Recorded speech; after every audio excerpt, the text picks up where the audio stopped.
মুখ্যমন্ত্রীর পদত্যাগ। বিচার চায়, শাসন যদি বিচার চায়, দাবি এক দফা এক।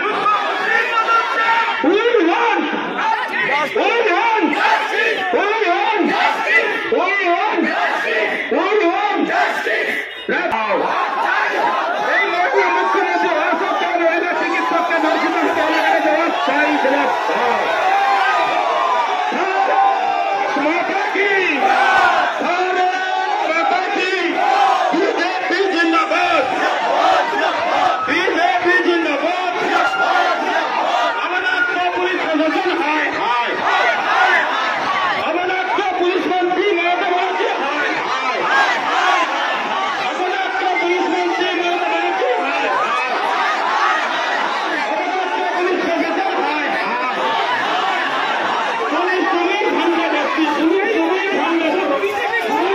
বিজেপির লজিগ্রামে থানা ঘেরাও কর্মসূচি, তাতে